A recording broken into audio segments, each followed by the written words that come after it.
Welcome to the Deep Dive Ortho, the show that distills the essential understanding you need for complex clinical challenges. Today, we're tackling a complaint that's, well, deceptively simple. My arm irks, doctor. Yet, as every clinician knows, what presents as a straightforward symptom can often hide a huge and frequently surprising range of underlying issues. It demands more than just a quick look. This deep dive is all about unpacking the intricate world of arm pain. We're deliberately moving beyond the obvious musculoskeletal causes to uncover critical neurological, systemic, and even, yes, life-threatening cardiac implications. Our mission is to equip you, our dedicated listeners in the medical field, with a truly holistic understanding, one that empowers more accurate diagnosis and, crucially, more effective, tailored management in your practice. To guide us through this complex diagnostic landscape, I'm very pleased to welcome Professor Mo Imam. His expertise in synthesizing diverse medical insights consistently provides such a crucial clinical perspective. Welcome. Thank you. It's a real pleasure to be here. This topic, arm pain, it really resonates across almost every medical specialty, doesn't it? And often it's the nuances, the subtle details that truly make the difference between a successful outcome and, well, a prolonged diagnostic journey for the patient. I couldn't agree more. So let's lay some groundwork first, distinguishing between acute and chronic pain. Now, these terms are familiar to all of us, of course, but what are the sort of subtle differences that really impact our clinical approach when a patient presents with arm pain? Right, that's a fundamental distinction. It really underpins much of our diagnostic thinking and our therapeutic strategy. At its core, pain is the body's protective mechanism, isn't it? Alerting us to potential harm. When we talk about acute pain, we're typically describing something with a sudden onset. It's usually directly linked to a specific cause, tissue damage perhaps, or an acute illness. It acts as that vital warning signal. This pain usually follows a predictable path, often sharp, immediate, and it resolves within 6 months, often much quicker, actually, once the underlying injury heals or the acute condition is managed. Think of the intense, immediate pain of a broken bone or post-surgical discomfort that gradually fades as tissues repair. Even the intense, purposeful pain of labor fits this model. The body's alarm system rings, prompts protective action, and then ideally switches off. So it's an immediate, time-limited response to a new problem, guides us towards that specific injury. Precisely. The link between the painful stimulus and the tissue damage is usually pretty clear. Treat the cause, and the pain generally resolves.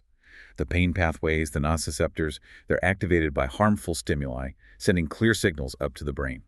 Okay. And then we pivot to chronic pain. This often feels like the body's alarm system has just got stuck on loud, even after the initial threat seems to have gone. What's actually happening when that acute pain turns into something chronic, sort of defying the usual healing timelines? You've put your finger right on the challenge there. Chronic pain is defined as pain persisting beyond 6 months. Critically, this is even after the initial injury or illness that supposedly caused it has healed. What's truly fascinating, and let's be honest, often frustrating for both the patient and us clinicians, is that these pain signals can stay active in the nervous system for ages. Or sometimes they even pop up without any clear preceding injury or obvious tissue damage. This is where that concept of neuroplasticity comes in, the way the pain system can change, leading to what we call central sensitization. Ah, yes, central sensitization. That feels key, doesn't it? It helps explain why pain can become almost a disease state in its own right, rather than just being a symptom. What conditions commonly lead to this persistent, often debilitating state in the arm? Well, we frequently see chronic arm pain in conditions like persistent arthritis, especially if it's not well managed. Fibromyalgia, which causes that widespread musculoskeletal pain and profound fatigue, that's another significant contributor. Cancer-related pain and various forms of persistent nerve pain, neuropathic pain are also common culprits. And the impact of chronic pain, it goes far beyond the physical, doesn't it? It profoundly affects a person's emotional state, leads to muscle tension, limited movement, that pervasive fatigue, changes in appetite, and significant psychological distress, depression, anger, anxiety, and that really debilitating fear of re-injury. And that fear, it can severely limit a patient's ability to get back to work or enjoy their leisure activities, creating a sort of vicious cycle of disuse and increased pain perception. That psychological component is incredibly important. It really sounds like the shift from acute to chronic isn't just about time passing, but an active, quite complex interplay of different factors. Can you elaborate a bit more on those critical influences? You've hit on a really critical point, and one that needs our proactive attention. The transition is complex. The severity of the original injury, that definitely plays a part, as does the presence of actual nerve damage. But what's frequently underestimated, and what we as clinicians really need to actively address, are those crucial psychological states: anxiety, depression, and that pervasive fear of re-injury you mentioned. If these psychosocial factors aren't spotted and managed effectively early on in the acute or subacute phase, they can significantly hinder recovery. They can stop a patient returning to normal activity almost regardless of how well the physical tissues have healed. So connecting that to the bigger picture then, if acute pain isn't managed well enough or quickly enough, it could inadvertently prime the nervous system for chronicity, sort of sensitize it. Spot on. If those acute pain signals aren't managed promptly and effectively, they can become sort of ingrained in the nervous system. This potentially makes that transition to chronic pain much more likely, which raises a really important clinical question, doesn't it? Are we consistently stepping in early and comprehensively enough? Are we considering both the biological and the psychological sides of pain to try and prevent this maladaptive shift? It's a crucial point. And within this broad spectrum, where do terms like breakthrough pain and psychogenic pain fit in? How do they challenge our assessment? Right, well, breakthrough pain. This refers to those sudden, often intense flare-ups of pain. They happen even when a patient is on a regular, stable dose of pain medication for their chronic condition. It can be unpredictable, just appearing out of the blue sometimes. Yeah. Or it might be triggered by something minor, like a sudden movement, or even just when the effect of the regular pain medication starts wearing off before the next dose is due. Yeah. It really highlights the dynamic, often unpredictable nature of managing persistent pain and the need for flexible treatment strategies, perhaps rescue doses. And psychogenic pain? That term often carries quite a heavy stigma for patients, doesn't it? Almost implying the pain isn't real. How should we explain this nuanced interplay of mind and body? It's vital we clarify that. Psychogenic pain describes how psychological factors, things like stress, fear, severe emotional distress, maybe even unresolved trauma, can significantly worsen or prolong the perception of physical pain. It absolutely does not mean the pain is imagined or all in their head. Right. It means that even if the pain has an underlying physical cause, which it usually does, the patient's psychological state profoundly influences how intense it feels, how long it lasts. It's an amplification, not an invention. Understanding this allows for a genuinely holistic and empathetic approach to care, integrating psychological support alongside the physical treatments. That really highlights the importance of a truly comprehensive patient history, doesn't it? Going beyond just the physical symptoms. Now, once we grasp the time course and the psychological aspects, how do we classify the type of arm pain based on its underlying mechanism? Specifically, that crucial difference between nociceptive and neuropathic pain. This classification is absolutely fundamental because it points us towards completely different underlying mechanisms and consequently vastly different treatment approaches. Nociceptive pain is what we traditionally think of as pain from actual or potential tissue damage. It arises from activating specific pain receptors, the nociceptors, in bones, soft tissues like muscles or tendons or even internal organs. So it's the body's direct physiological response to some kind of insult. Exactly. Clinically, patients typically describe it as aching, sharp, dull, or maybe throbbing. What often sets it apart is that it gets worse with movement, weight-bearing, or certain postures.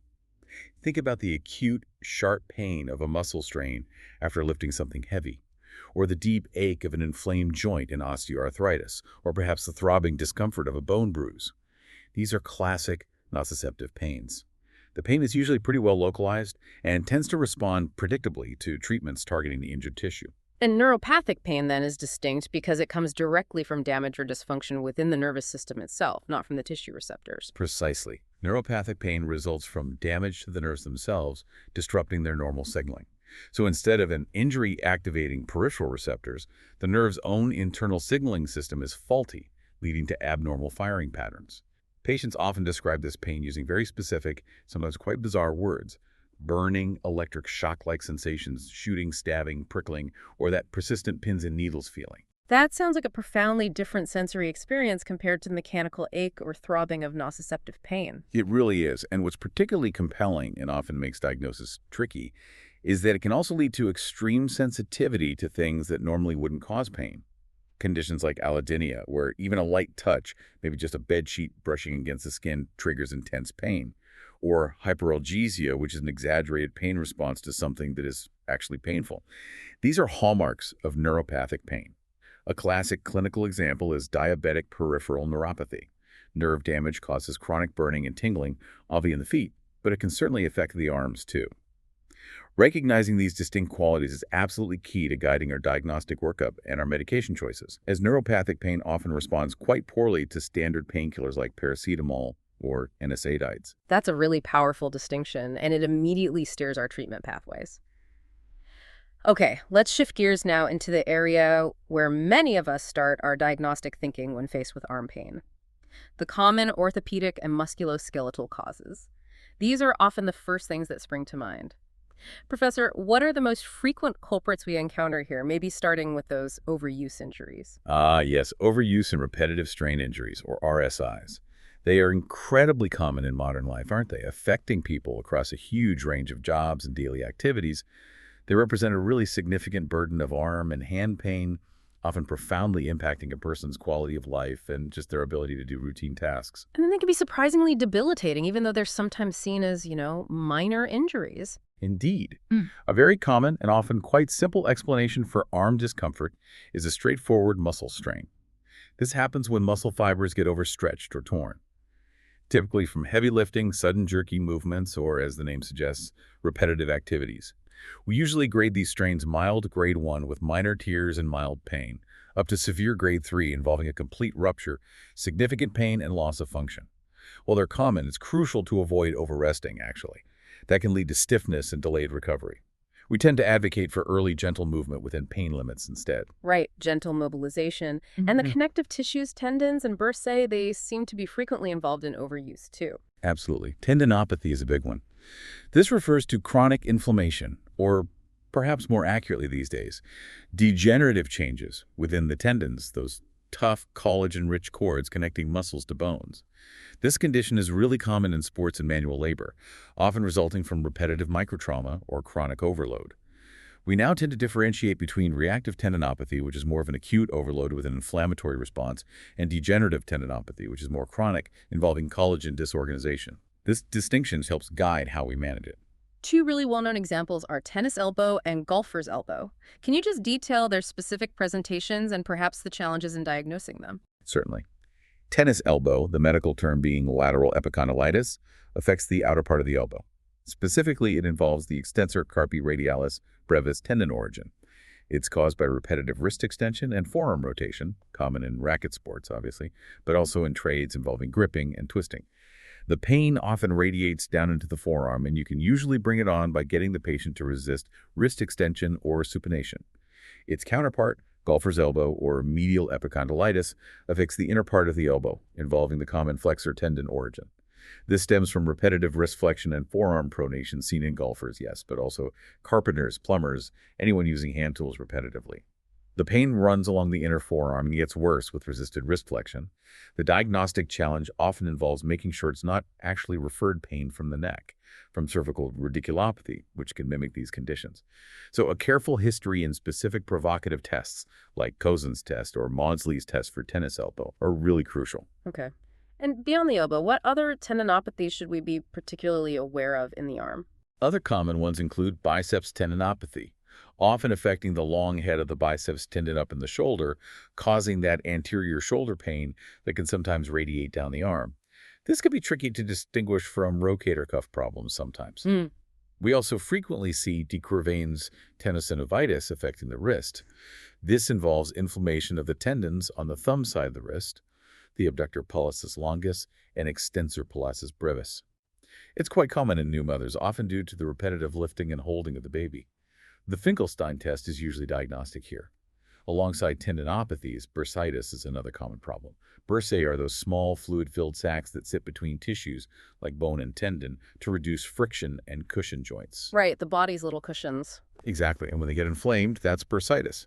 It commonly affects the shoulder, subacromial bursitis, the elbow, olecranon bursitis, often from leaning on it or direct knock, or sometimes the wrist. The pain is typically quite sharp, often worse with movement. It can be really debilitating with overhead motions if it's in the shoulder. A key differential diagnosis for bursitis, especially if there's accompanying redness or warmth, is septic bursitis, an infection. That needs urgent aspiration and antibiotic treatment. So if someone's getting pain with overhead reaching or lifting, bursitis or tendinopathy are definitely strong contenders. What about the shoulder itself? The rotator cuff seems like a major source of pain that radiates down the arm. Absolutely. The rotator cuff is a critical group of four shoulder muscles and their tendons. They stabilize the main shoulder joint, the glenohumeral joint, and allow us to move our arm in various directions. Injuries here, ranging from tendinopathy, which is wear and tear, to partial or even full-thickness tears, are a profoundly common cause of shoulder pain that very often radiates down the arm, sometimes even as far as the elbow. These injuries are particularly common in overhead athletes, swimmers, pitchers, tennis players, and also individuals whose jobs involve a lot of overhead activity. This is due to cumulative stress, or sometimes an acute injury. This can also lead to shoulder impingement syndrome, where the rotator cuff tendons get pinched or compressed as they pass through the narrow space under the acromion, the subacromial space. This typically causes pain with overhead movements or when trying to sleep on the affected side. Differentiating between the various causes of shoulder pain radiating down the arm needs careful clinical examination, including specific tests like Neers and Hawkins-Kennedy tests, and often requires imaging like ultrasound or MRI. It's really clear how mechanical stress leads to these issues. But what about the nerves themselves, even when it's not a direct spinal problem? Nerve entrapment syndromes in the upper limb are also really common causes of arm pain, aren't they? Yes, they are a frequent source of arm pain, and those pins and needle sensations, paresthesia. And they often mimic other conditions, which can make diagnosis tricky. One of the most common is carpal tunnel syndrome, CTS. This happens when the median nerve gets compressed as it passes through that narrow tunnel in the wrist, the carpal tunnel. It's often linked to repetitive wrist movements like typing, assembly line work, or using vibrating tools for long periods. Pregnancy is another common cause due to fluid retention. The classic symptoms are pain, numbness, and tingling, particularly affecting the thumb, index finger, middle finger, and the thumb side half of the ring finger. Symptoms often get worse at night, frequently waking the patient up. You can often provoke them with sustained wrist flexion, that's Phelan's test, or by tapping over the median nerve at the wrist, Tinel's sign. Key differential diagnoses include cervical radiculopathy, so nerve root compression in the neck, or perhaps pronator teres syndrome, where the median nerve is compressed higher up in the forearm. And its counterpart affecting the nerve at the elbow. That would be cubital tunnel syndrome. This involves compression of the ulnar nerve, often where it runs in the groove behind the bony prominence on the inner side of the elbow, the medial epicondyle, sometimes called the funny bone nerve. This compression can be caused by prolonged or repetitive elbow flexion, leaning on the elbow, direct trauma, or sometimes just anatomical variations. It leads to pain, tingling, and numbness radiating down the forearm, typically affecting the little finger and the ulnar, or little finger side, half of the ring finger. Patients might also report clumsiness or weakness in their hand grip, especially with pinch strength. The elbow flexion test can often bring on the symptoms. These conditions really highlight how a very localized nerve compression can cause quite diffuse pain and sensory changes throughout the arm. It underlines why a meticulous neurological examination is so important. Ultimately, if many of these overuse issues continue without adequate rest or modification, they can lead to chronic overuse injuries. This involves cumulative microtrauma to muscles, tendons, and joints, resulting in persistent, often debilitating pain that can be quite challenging to fully resolve. Okay, so those are the common overuse issues, but what about the sudden, more dramatic events, the traumatic injuries? How do these present distinctly in the arm? Traumatic injuries are quite different, aren't they? They always have a clear, often sudden starting point, usually linked to a specific event like a fall, a direct blow, or maybe a sporting collision. Fractures or broken bones in the arm are a prime example. They lead to immediate, severe, and usually pretty well localized pain. We commonly see fractures of the humerus in the upper arm, or the radius and ulna in the forearm, often from direct trauma or, very commonly, falls onto an outstretched hand. If a patient presents with sudden severe pain after trauma, especially if there's also significant swelling, bruising, and obvious deformity, or worse, bone poking through the skin, then immediate medical attention is crucial. There's a risk of nerve or blood vessel damage, or an open fracture needing urgent surgery. Even subtle fractures, like a crack in the radial head near the elbow, can cause significant pain without much obvious deformity, needing careful assessment and often specific X-ray views. What other types of traumatic injuries should we be thinking about that cause acute arm pain? We also frequently see sprains and dislocations. Sprains are injuries to ligaments, those tough fibrous bands connecting bones to bones, providing joint stability. Common sites in the arm are the wrist, elbow, and shoulder. We grade sprains from grade 1, a mild stretch, up to grade 3, a complete tear or rupture. Dislocations, on the other hand, are when the bones forming a joint are forced out of their normal alignment. The joint literally pops out. This causes immediate, usually excruciating pain of visible deformity and complete loss of function. The shoulder is the most commonly dislocated large joint in the body. Finally, muscle contusions or deep bruises are common, especially in contact sports, resulting from a direct impact. They cause significant localized arm pain, swelling, and sometimes bleeding within the muscle, forming a hematoma. In rare cases, this can lead to myositis ossificans, where bone abnormally forms within the injured muscle. That's a good overview of acute traumatic injuries. Now, let's consider conditions that tend to develop more slowly, often due to degenerative wear and tear processes or perhaps systemic inflammation, arthritis, and other joint conditions that frequently cause arm pain. Absolutely. Osteoarthritis, often called wear and tear arthritis, is incredibly common, especially in older people or in joints that have been subjected to a lot of repetitive stress or previous injury. Essentially, the smooth, articular cartilage covering the ends of bones within a joint gradually wears away over time. This leads to the bones starting to rub against each other.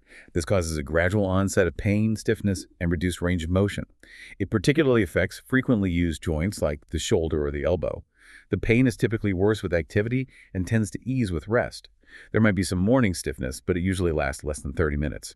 Management focuses on pain relief, physiotherapy to maintain function, and in advanced cases, surgical options like joint replacement, arthroplasty. And then we have the autoimmune types of arthritis, like rheumatoid arthritis. How do they typically present in the arm, and what are the key diagnostic pointers that differentiate them? Right, rheumatoid arthritis, RA, and psoriatic arthritis are systemic autoimmune conditions. Here, the body's own immune system mistakenly attacks the joint tissues, particularly the synovium, the lining of the joint. This leads to chronic inflammation, causing pain, swelling, warmth, and stiffness. Unlike osteoarthritis, the stiffness in inflammatory arthritis is often most prominent first thing in the morning and typically lasts for more than 30 minutes, sometimes hours. RA frequently affects the smaller joints, like those in the fingers, hands, and wrists, often in a symmetrical pattern affecting both sides. But it can certainly affect larger joints like the elbows or shoulders too.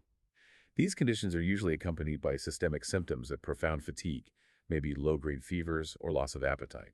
Psoriatic arthritis is similar inflammatory arthritis, but is specifically linked to the skin condition psoriasis and may have slightly different patterns of joint involvement, like affecting the fingertips.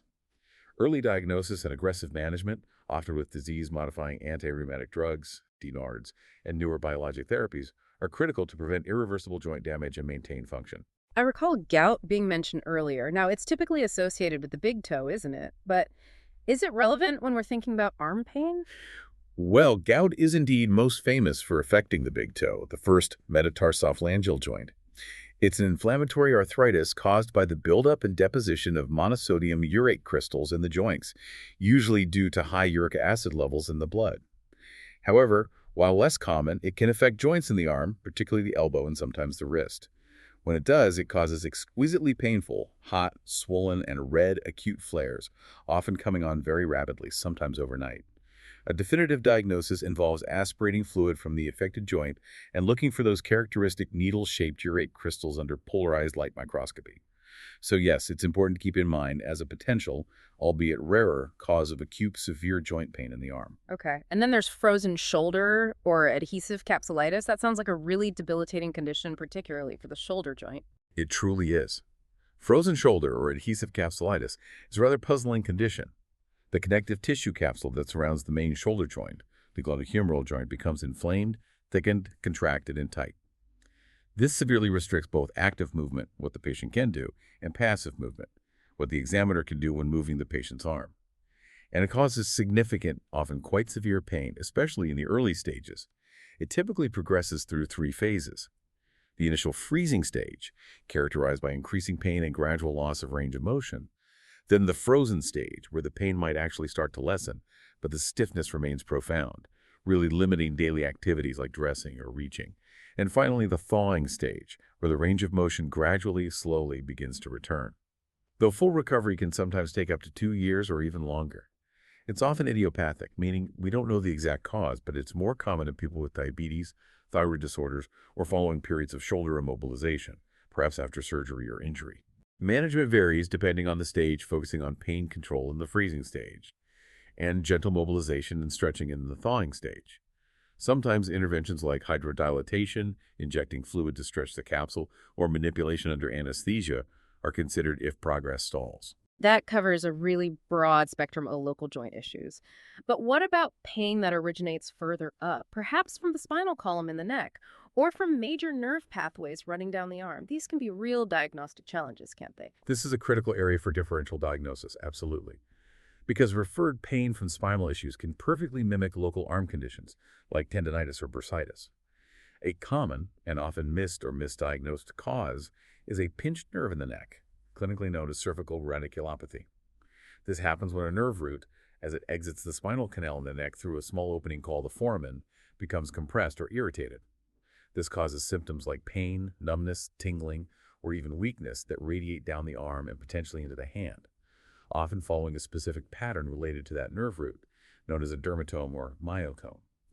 Common culprits causing this compression include a cervical disc herniation, where the soft, jelly-like center of an intervertebral disc bulges out and presses on the nerve, or a cervical spinal stenosis, which is a narrowing of the spinal canal or the neural foramina, often due to degenerative bony spurs, osteophytes, which can put pressure on the nerve roots controlling the arm.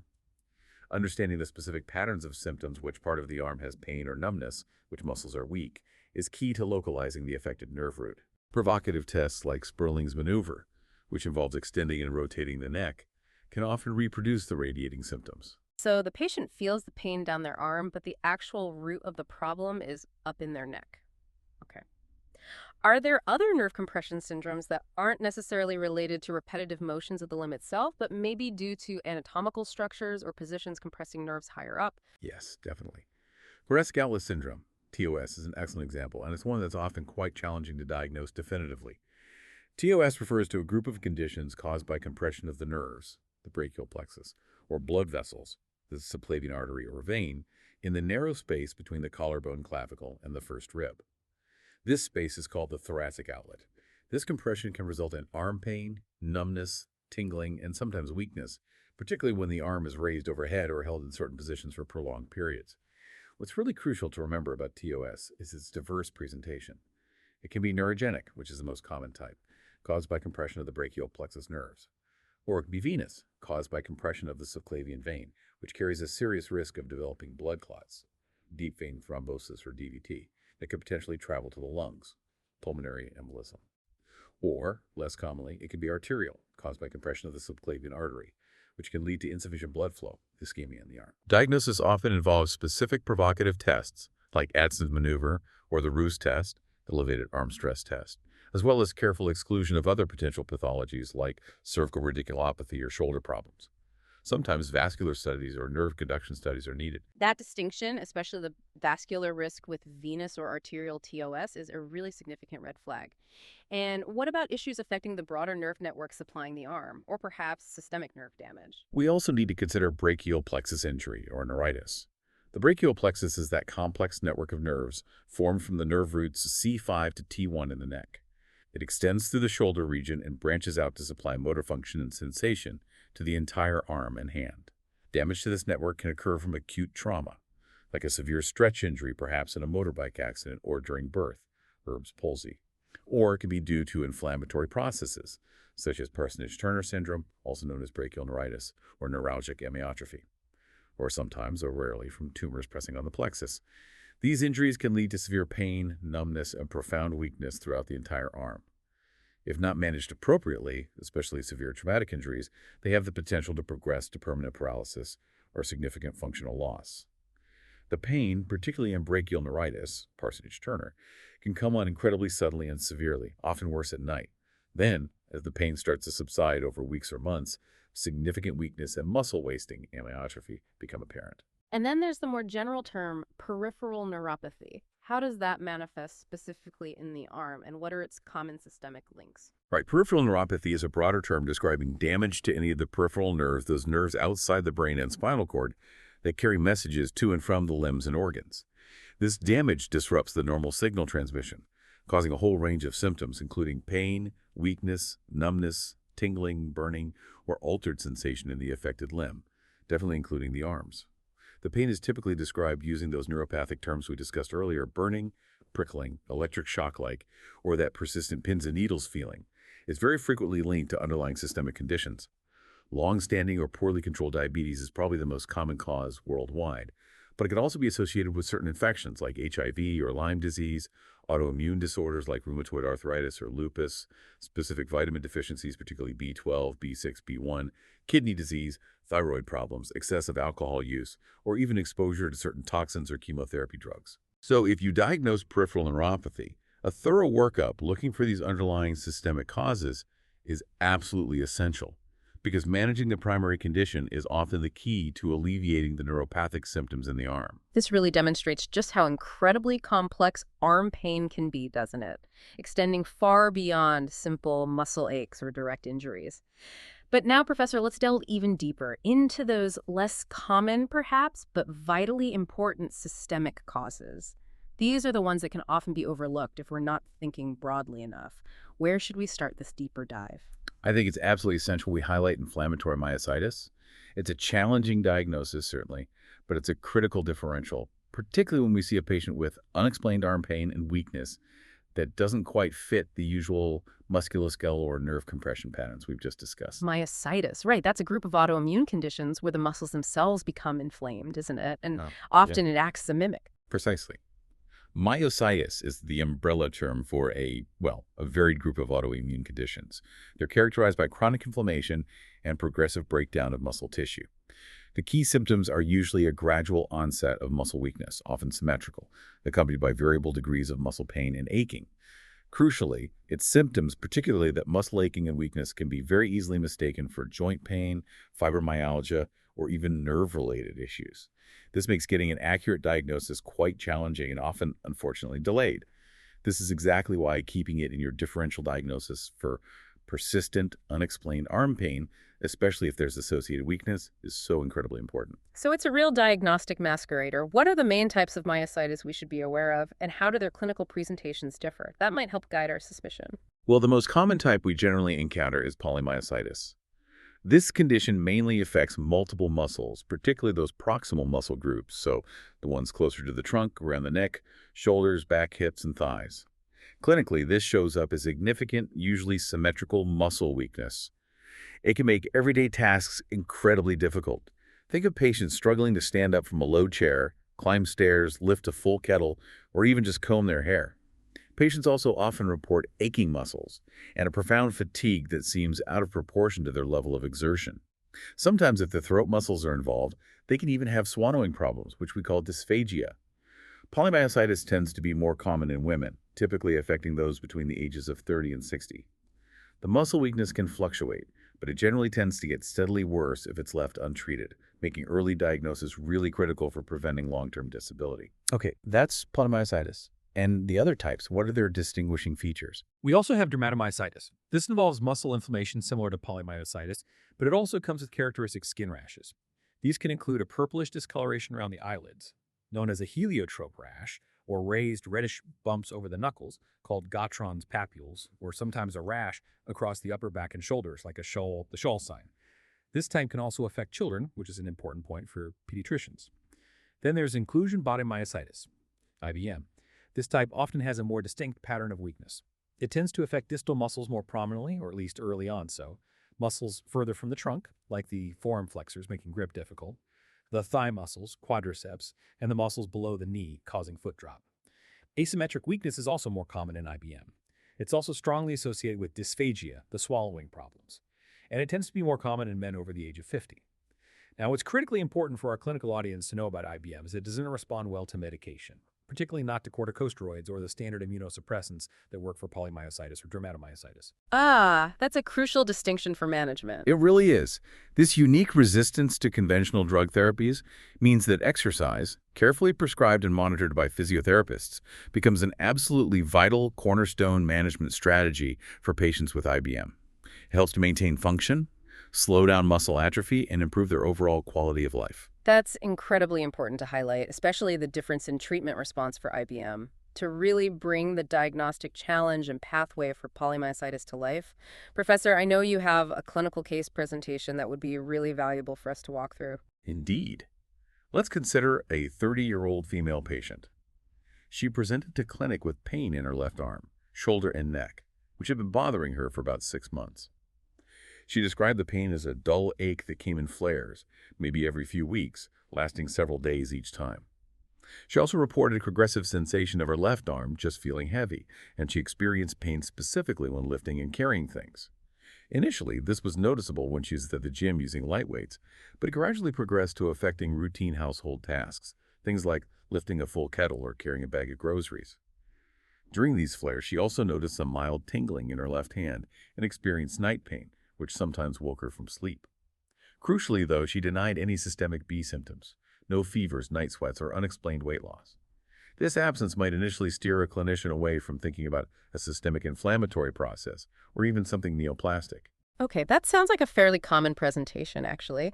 It could easily be put down to a number of musculoskeletal things, maybe rotator cuff issues, or even mild nerve irritation from the neck.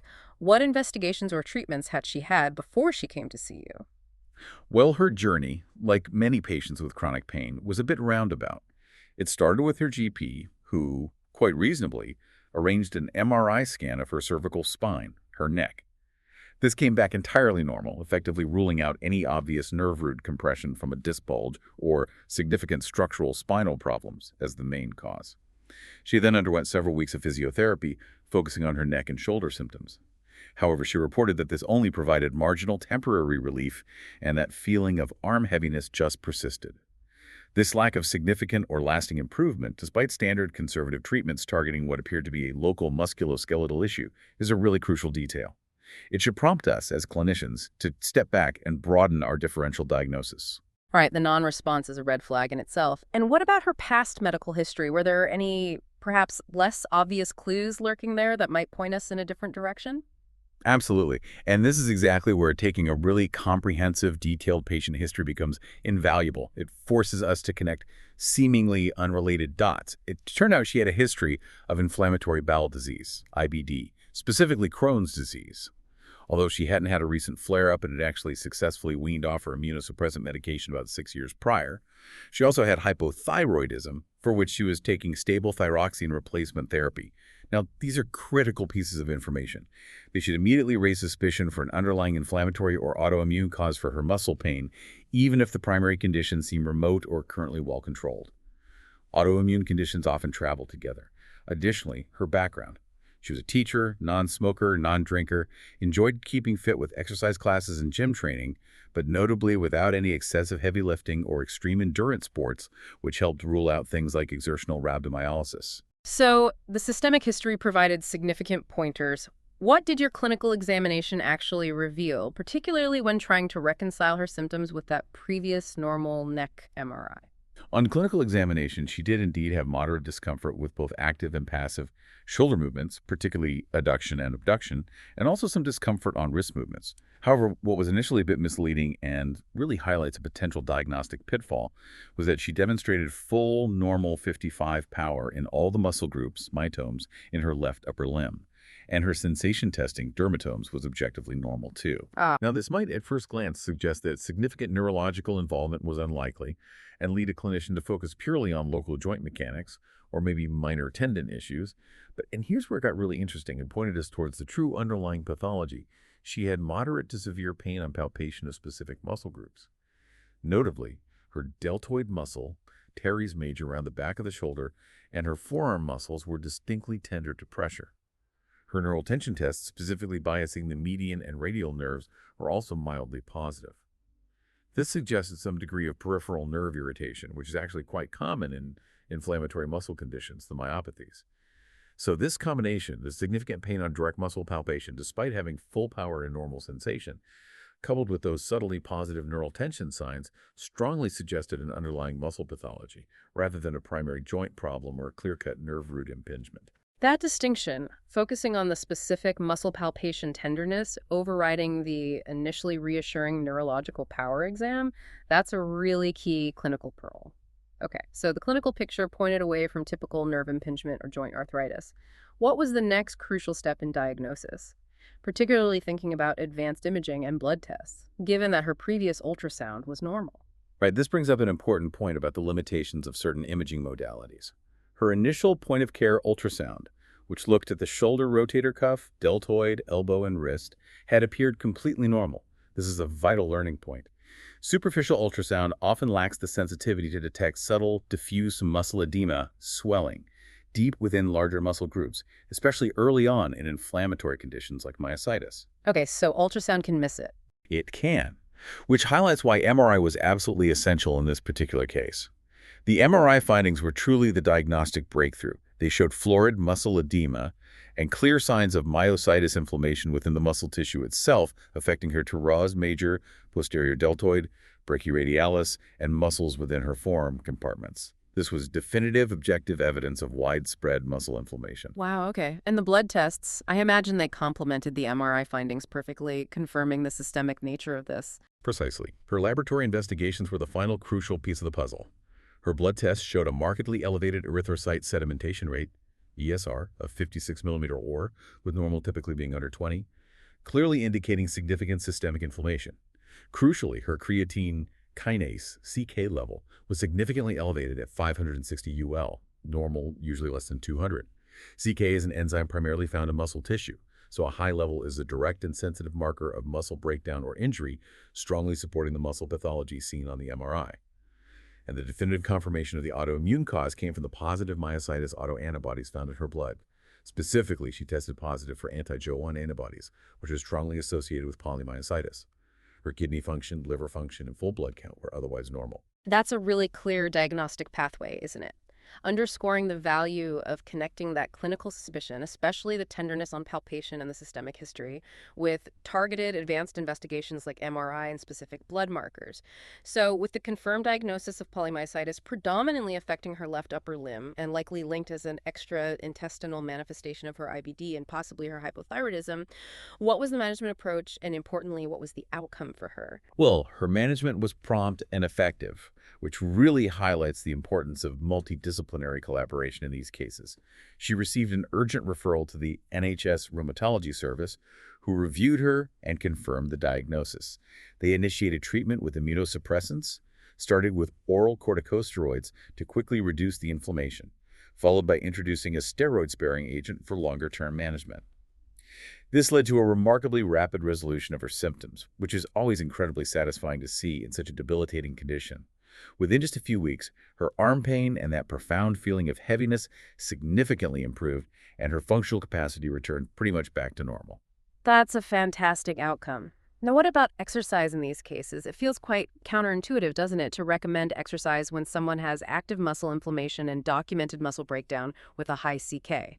How do we counsel patients on this, especially contrasting it with other muscle conditions where rest is key? Yes, that's a fascinating point, and often feels counterintuitive, as you say.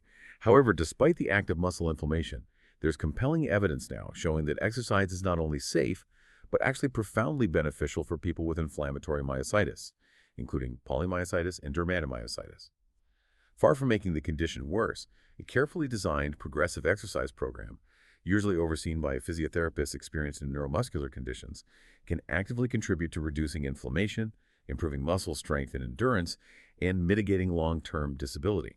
This is a critical distinction from conditions involving acute muscle breakdown due to extreme exertion, like severe rhabdomyolysis, where periods of strict rest are paramount initially to allow muscle recovery and prevent complications like kidney injury.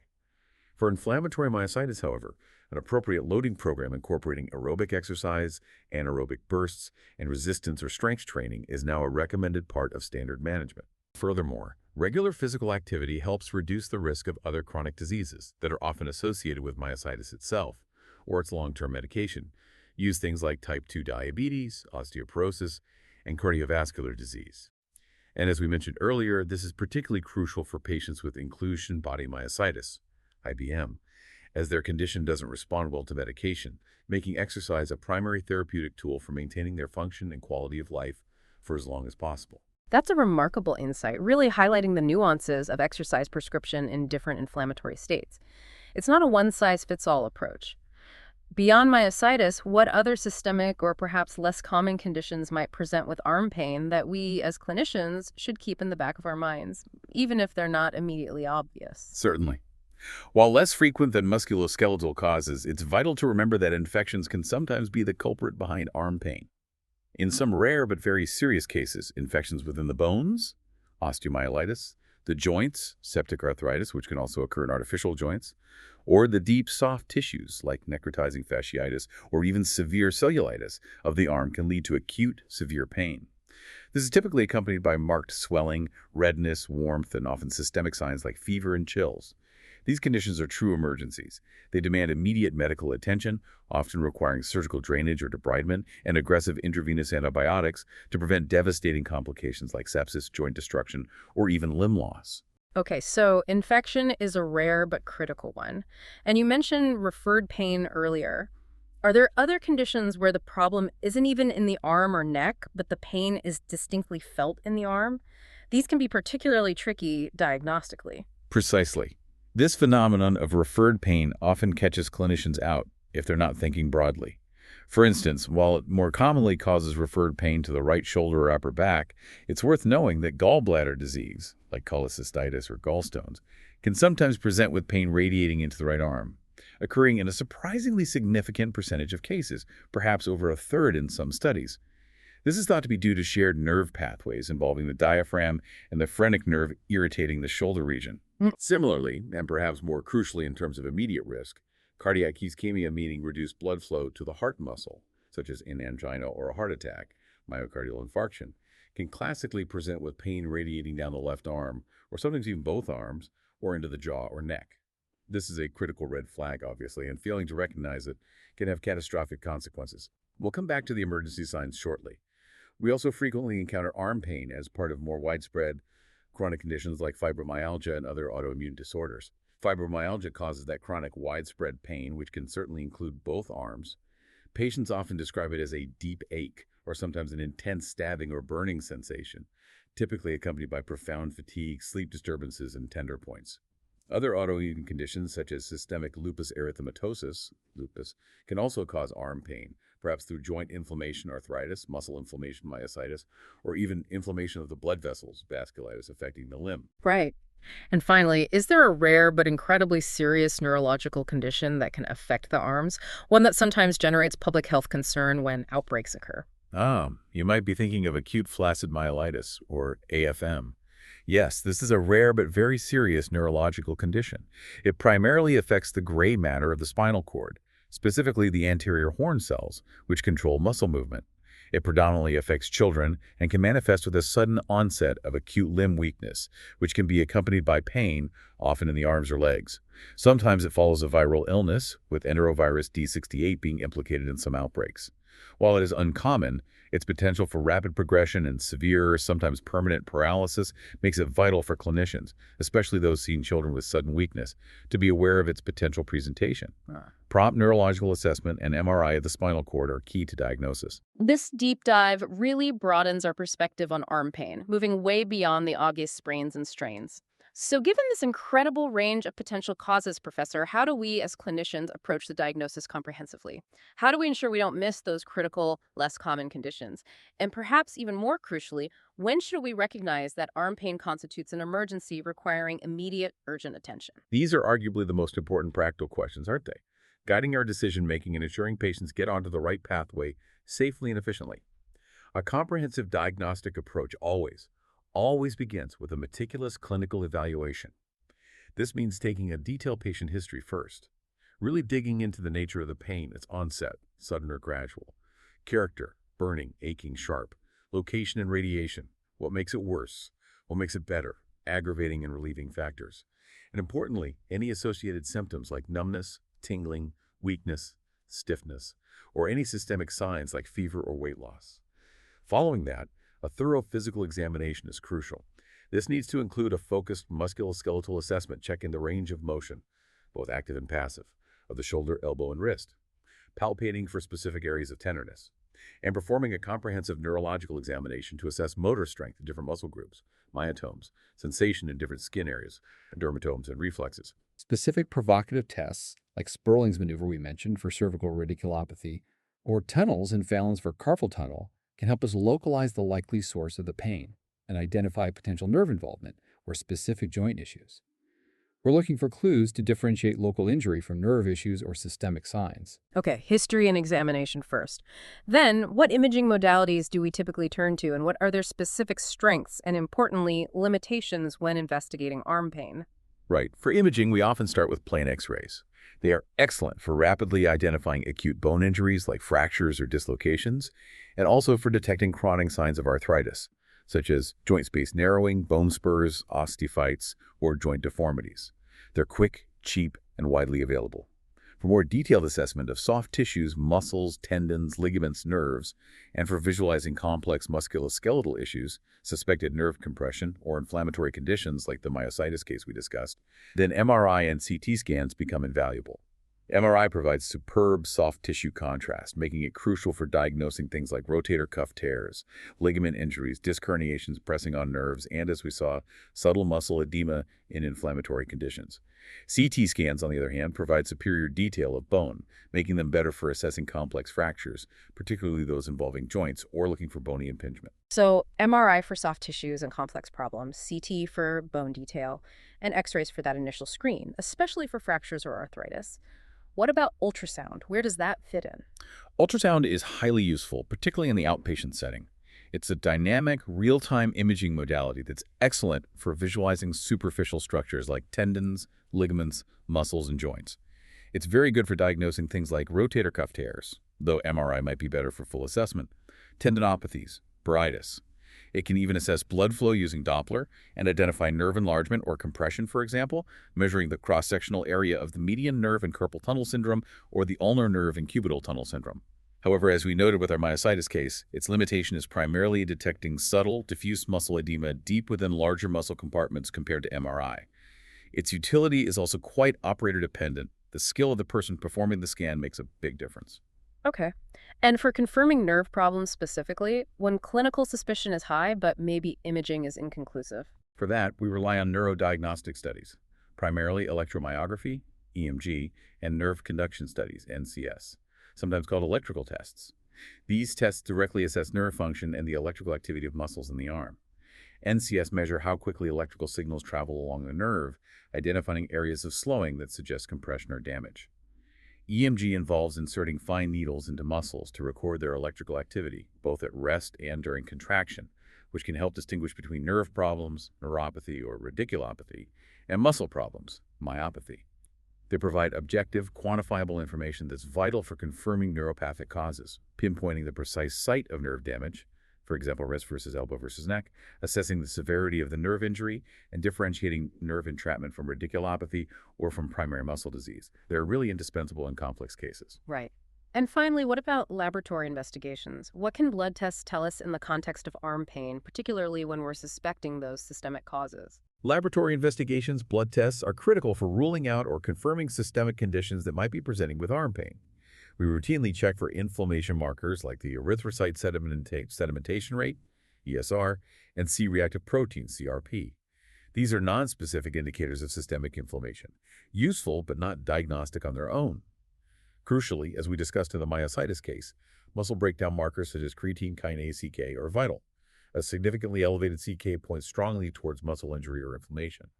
We also test for specific autoantibodies that are associated with conditions like myositis, for example, the anti-Jo1 we mentioned, anti-SRP, anti-MY2, or rheumatoid arthritis like rheumatoid factor and anti-CCP antibodies.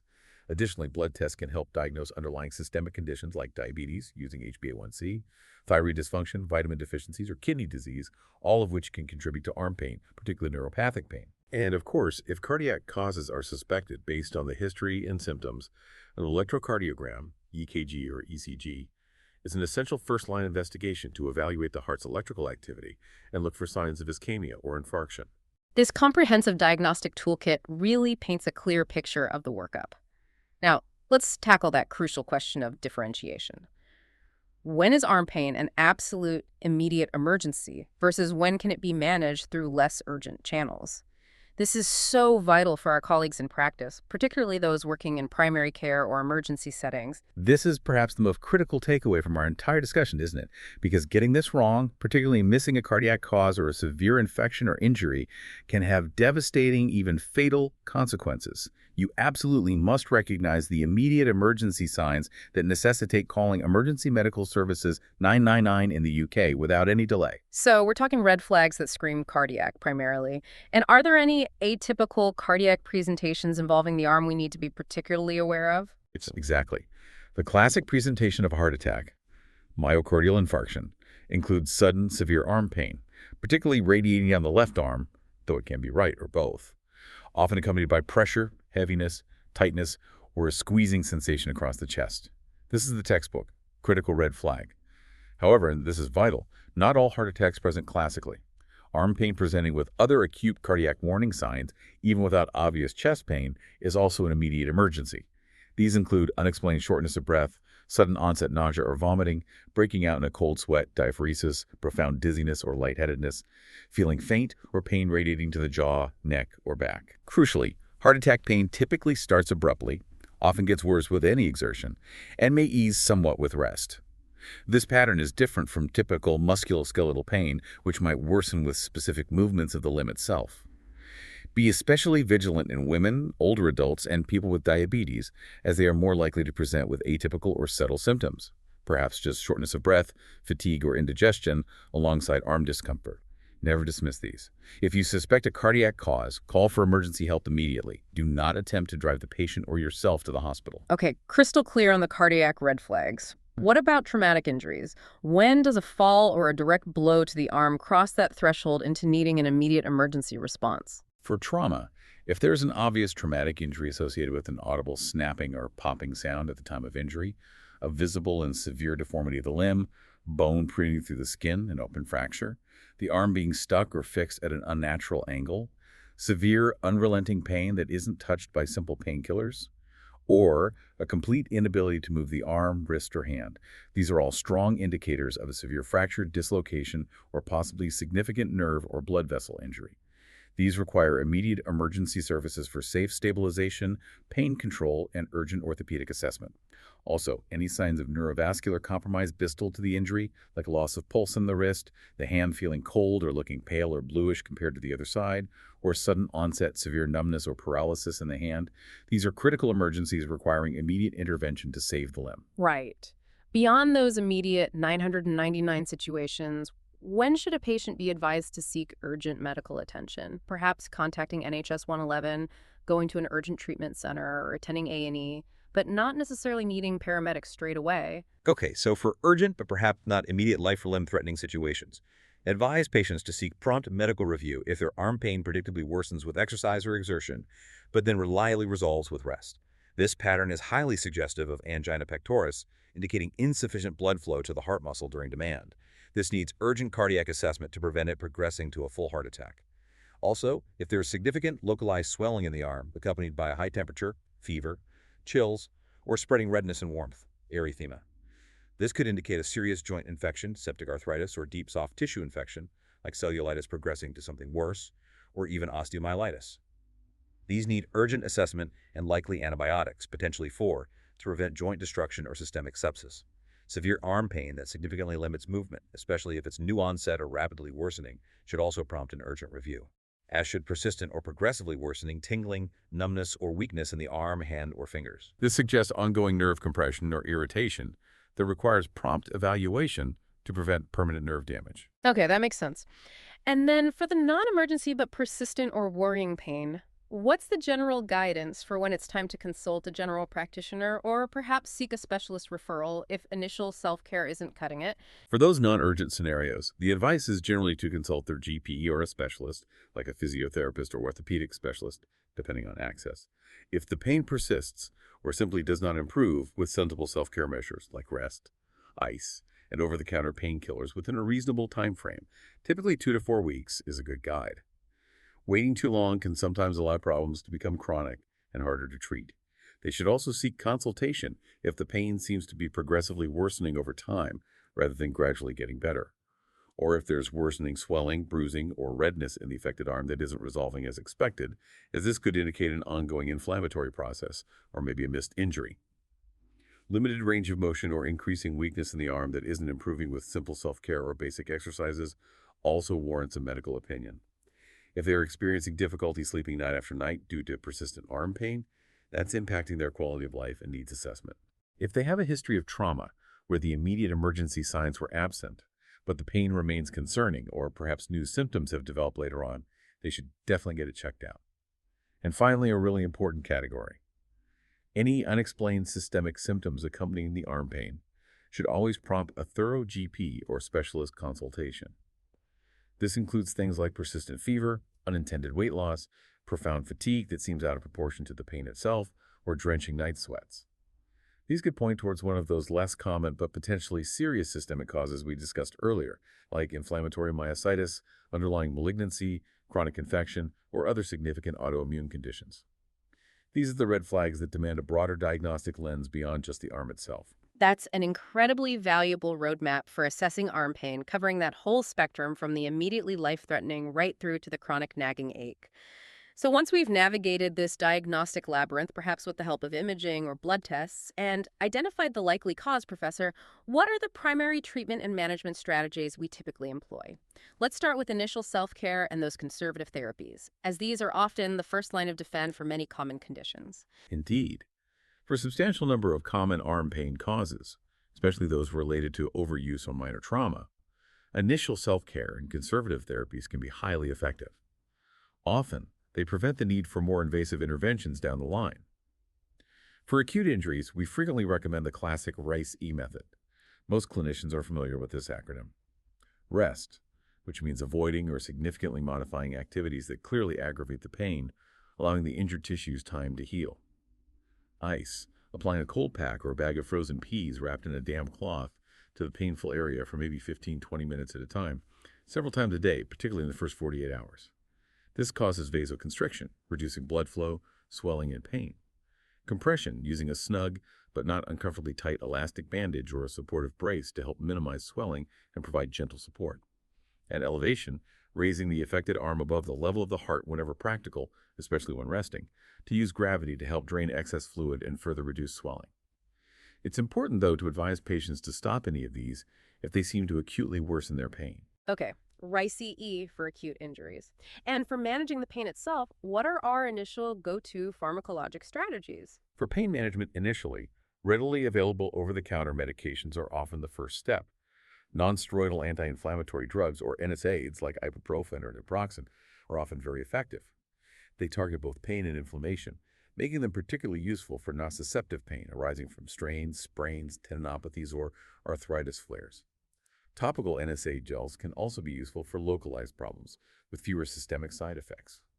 Paracetamol, acetaminophen, is another option, primarily for pain relief, as it has minimal anti-inflammatory effects. It's often preferred for people who can't take NSAIDs due to stomach issues, kidney problems, or other contraindications. It's absolutely crucial to advise patients to adhere strictly to the instructions on the packaging regarding dosage and maximum duration of use, and to be aware of potential side effects, particularly the risk of gastrointestinal upset or bleeding with oral NSAIDs. For therapeutic modalities beyond ICE, once the initial acute inflammatory phase is settled down, usually after about 48 to 72 hours, applying heat therapy can be beneficial for some conditions. Heat packs, warm baths, or showers can promote vasodilation, increase blood flow, relax tense muscles, and alleviate chronic aching or stiffness. Gentle stretching exercises within pain limits and perhaps gentle massage can also help to alleviate muscle tension, improve local circulation, and maintain or restore range of motion in the affected joints and surrounding tissues. And are there any broader lifestyle adjustments that can significantly contribute to recovery and, perhaps more importantly, prevent recurrence? Absolutely. We should always emphasize the profound importance of ergonomic adjustments, particularly for people whose work or hobbies involve repetitive tasks or sustained postures. This includes things like ensuring proper keyboard and mouse positioning, adjusting chair height and screen level to maintain neutral wrist and neck postures, and using supportive equipment if needed. Even small changes here can make a huge difference in reducing repetitive strain.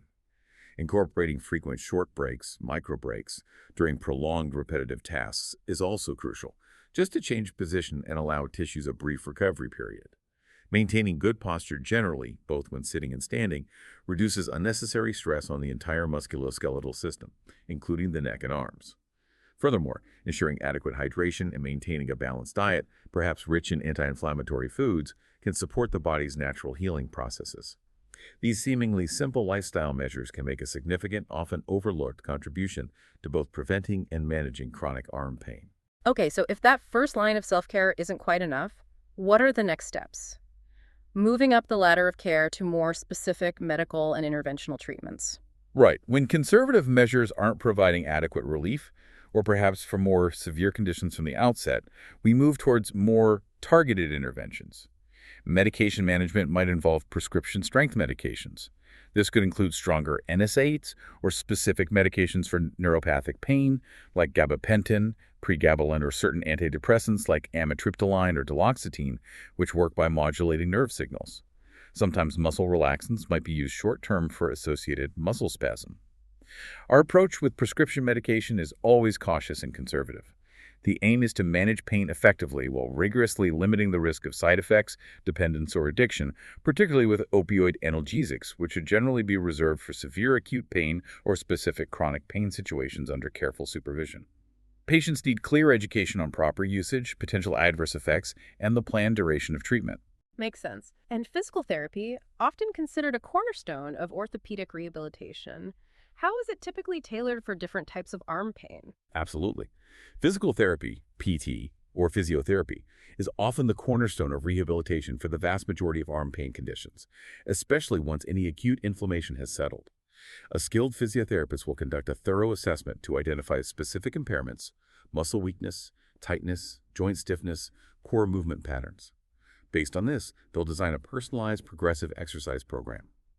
This typically includes a combination of targeted stretching exercises to improve flexibility and restore normal tissue length, specific strengthening exercises to address muscle imbalances and improve support around joints, and sometimes proprioceptive or neuromuscular control drills to improve coordination and movement quality. Therapists may also incorporate other modalities as adjuncts, such as heat or cold therapy, manual therapy techniques like joint mobilization or soft tissue massage, taping, or perhaps transcutaneous electrical nerve stimulation, TNS, to help modulate pain. PT is vital not just for short-term symptom relief, but crucially for long-term functional recovery, restoring normal activity levels and educating the patient on strategies to prevent recurrence. What about injections? They can be very effective for localized pain, can't they? Sometimes providing quite rapid and significant relief. Yes, targeted injections can provide significant, often rapid relief for well-localized pain that hasn't responded adequately to oral medications or physical therapy. Steroid injections using corticosteroids are probably the most common type. These are powerful anti-inflammatory medications delivered precisely, often under ultrasound guidance for accuracy and safety, directly into the site of pain, perhaps into an inflamed bursitis, around an inflamed tendon sheath, tendinitis, or directly into an arthritic joint, intra-articular injection. They can provide substantial pain relief that can last for several weeks or even months, breaking the inflammatory cycle and allowing a window for rehabilitation. In some cases, particularly for trigger finger or Deger veins, they can even be curative. Then there are nerve blocks. This is more of an interventional pain management technique where local anesthetics, sometimes combined with steroids, are injected very precisely around specific peripheral nerve branches or even nerve roots, as in a cervical nerve root block. The aim is to temporarily interrupt or significantly reduce nerve-related pain signals. Their effects can last from a few hours, if just local anesthetic is used for diagnostic purposes, to several weeks or months, if steroid is included. They can be very useful both for diagnosing the source of nerve pain and for providing therapeutic relief, particularly for conditions like radiculopathy or certain types of neuropathic pain. Okay. Are there even more advanced interventional pain management strategies available for those really stubborn, debilitating cases of chronic arm pain that haven't responded to anything else? Yes. For chronic severe neuropathic arm pain that has proven refractory to multiple other conservative and interventional treatments for at least 6 months, spinal cord stimulation, SCS, is an option in carefully selected patients. SCS is an FDA-approved, minimally invasive procedure. It involves surgically implanting small electrodes near the spinal cord, connected to a small pulse generator device similar to a pacemaker, usually implanted under the skin. This device delivers low-voltage electrical currents to specific areas of the spinal cord. The idea is that these electrical impulses modulate or essentially interrupt the abnormal pain signals traveling up the spinal cord before they reach the brain, replacing the pain sensation with a more pleasant tingling feeling, paresthesia, or sometimes providing pain relief without any sensation, subthreshold stimulation. Patients typically undergo a temporary trial period first with externalized wires to see if SCS provides significant pain relief for them before deciding whether to proceed with permanent implantation. It's a significant intervention, certainly not a first-line treatment, reserved for patients with severe, intractable chronic pain who have exhausted other options. Right, a specialized option for severe cases.